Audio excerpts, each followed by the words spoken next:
Dans cette première vidéo, concernant les exercices de révision pour le CF1, je vais donc installer le pare-feu MonoWall basé sur une distribution FreeBSD 32 bits. Donc pour ça, je suis sur VMware. Je vais donc faire une nouvelle machine virtuelle. Donc je laisse les options toujours en typical par défaut. Je ferai l'installation du système après avoir configuré ma machine. Ici donc, je vais choisir Other. Et je vais avoir un FreeBSD. Donc là, je vais prendre une version 10 parce que je sais que mon MonoWall est basé sur une version FreeBSD assez ancienne. Et je prends surtout pas la version 64 bits car le MonoWall est un système d'exploitation 32 bits. Ça peut fonctionner, mais ça peut poser quelques problèmes parfois avec les pilotes réseau. Donc FreeBSD version 10 en earlier. Suivant. Donc je vais l'appeler MonoWall. Suivant. Le disque. J'ai demandé un disque de 2 gigaoctets. Et bon, on va juste enlever les zéros qu'on a ici. Et je vais faire suivant. Par défaut, il m'a mis 256 mégas de mémoire. Je vais corriger ça juste après. Je vais faire Finish. Ma machine virtuelle s'affiche ici. Je vais donc peaufiner un peu les réglages de cette machine en cliquant sur Edit Virtual Machine Settings. Première chose, la mémoire, je vous demande à ce qu'il y ait 128 mégas de RAM. Donc par défaut, il y a 256. Je sélectionne et j'écris 128. Alors, petite particularité, donc on n'a pas de port USB, donc j'enlève le port USB. Bon, il n'y a pas d'imprimante, tant mieux, je vais même enlever la carte son parce que finalement, sur un pare-feu, je vois pas bien à quoi elle pourrait servir. Je l'enlève. Par contre, c'est un pare-feu et donc je demande à ce qu'il y ait une carte réseau LAN et une carte réseau WAN. Donc, j'ai déjà une carte réseau. Cette carte réseau, je vais dire que ce sera ma LAN et du coup, je vais la mettre en host only. Hein, la plupart du temps, dans les exercices, le réseau local, donc le LAN, est en host only. Et je vais également ajouter une seconde carte réseau qui permettra donc la connexion au réseau WAN, donc au réseau Internet. Donc, l'autre carte, elle ne sera pas en NAT, elle sera en bridged. Hein, c'est une habitude à prendre. WAN bridge, LAN, host only dans 90% des cas des exercices qu'on verra pendant la formation. Maintenant, je vais sélectionner le CD d'installation de MonoWall. Donc, je vais aller dans la rubrique CD DVD et je vais aller chercher l'image ISO de MonoWall que je vais trouver donc sur ma clé USB ISO Firewall MonoWall. Et je vais démarrer mon installation. Donc, je démarre mon MonoWall. Là en bas, il me demande si j'ai besoin, si j'ai installé les tools et compagnie. Je vais faire que oui, j'ai fini d'installer, parce qu'on ne peut pas en installer sur un MonoWall. On ne peut pas installer les tools. Donc là, j'ai mon MonoWall qui est en train de démarrer. Je vois bien Using Factory Defaults. C'est important de le voir, ça. Donc voilà, mon MonoWall a démarré. Sauf que pour l'instant, j'ai démarré sur le CD d'installation. Il n'est pas installé. La première chose à faire, ça va être d'installer le MonoWall et non pas de booter uniquement sur un live CD comme on a là, sur le disque dur de 2 Go qu'on a mis en place tout à l'heure. Donc pour ça, j'ai une option Set Install on Hard Drive, donc je clique dans ma fenêtre et je vais faire Set. Il me demande, il me dit voilà, les disques valides pour l'installation sont AD0 VMware Virtual IDE Drive 2 Go, ça tombe bien, c'est bien ce que j'ai mis tout à l'heure. Donc ici, je vais sélectionner le nom du disque qui s'appelle AD0. Donc je vais taper AD0. Attention, on est en QWERTY, donc ce sera au clavier, ça donnera QD0. Et je valide. Il me dit que voilà, ça va écraser tout ce qu'il y a sur le disque, c'est pas grave, il est théoriquement vierge. Est-ce que je veux procéder à l'installation? Yes, bien sûr, et je valide.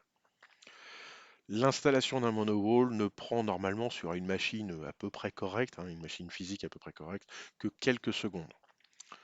Donc ça devrait aller relativement vite. Voilà, l'installation est terminée, il redémarre.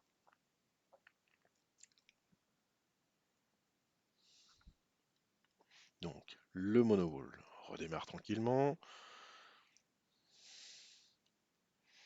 avec son charabia habituel.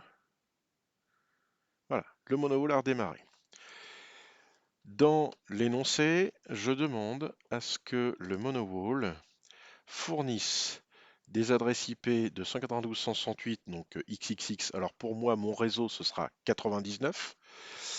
Donc je mettrai du 192.168 99.20 jusqu'au 192.168 99 250.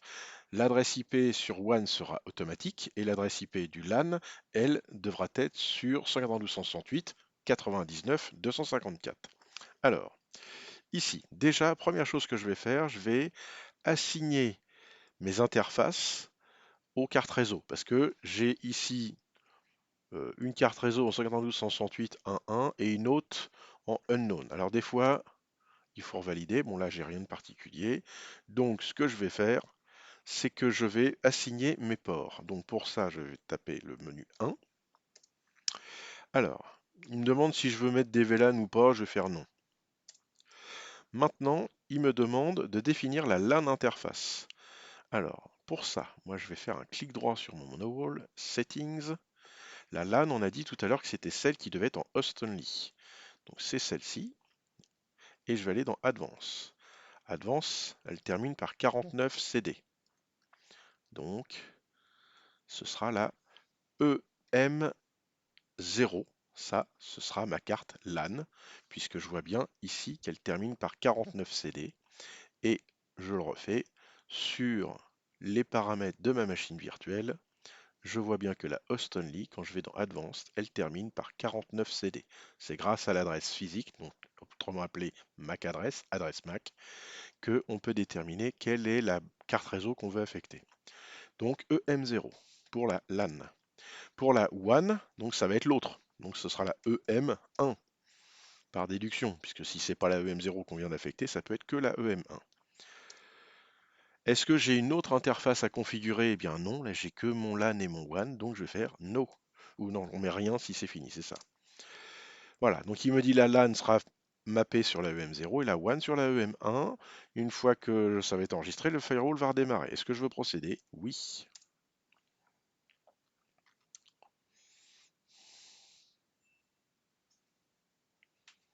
Donc ça doit redémarrer, ça va prendre encore une fois quelques secondes.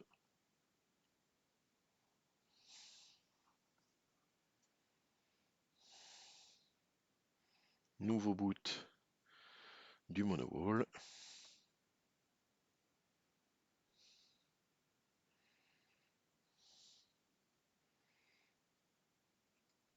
Voilà, donc c'est fait. Alors, ici, j'ai toujours pas d'adresse pour ma WAN. Alors, qu'est-ce qui peut se produire?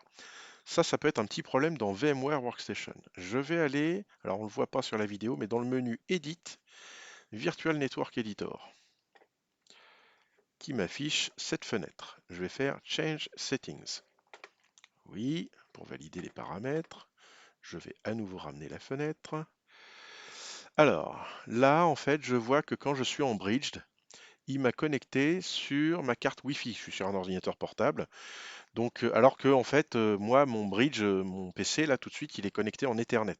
Donc, plutôt que de prendre ma carte Wi-Fi, je vais aller chercher ma carte Intel Connection, parce que sur mon PC, j'ai une carte Intel. J'ai également une carte USB Realtek, mais là, je sais que ma carte connectée, c'est la carte Intel. Je vais faire ça. Je vais appliquer. Ça va prendre quelques secondes et je vais valider. Ici, je vais attendre, on va dire, une petite dizaine de secondes à peu près, hein, le temps de vous dire deux, trois petites choses comme ça. Et normalement, ici, si je valide par entrée, eh ben, ça va pas marcher, évidemment, sinon c'est pas drôle. Voilà, il faut attendre un petit peu parfois que ça veuille bien se réveiller. Bon, là, tout de suite, il n'a pas envie. Donc, ça a mis quelques secondes, je ne sais pas pourquoi, mais effectivement, j'ai fini par avoir une adresse IP.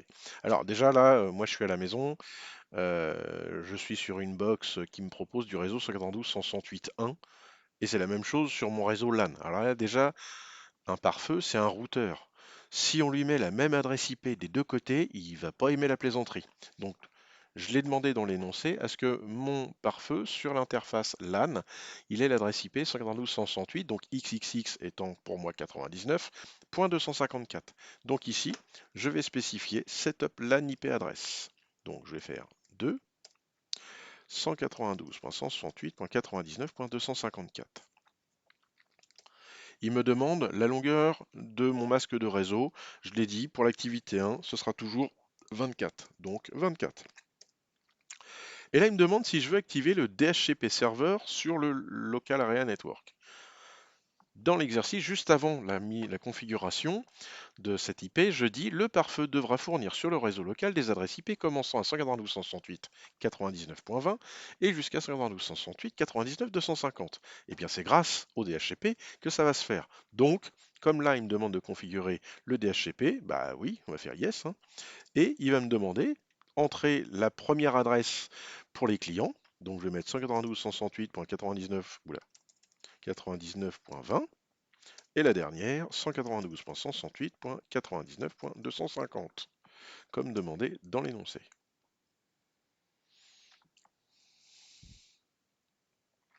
Voilà, mon pare-feu est normalement opérationnel. Il a le côté LAN en 192.168.99.254. Je viens de configurer le DHCP. Il a récupéré automatiquement une adresse IP sur le WAN. Mon pare-feu MonoWall est normalement opérationnel pour recevoir la machine client Windows 10 qu'on va installer dans la vidéo qui suit.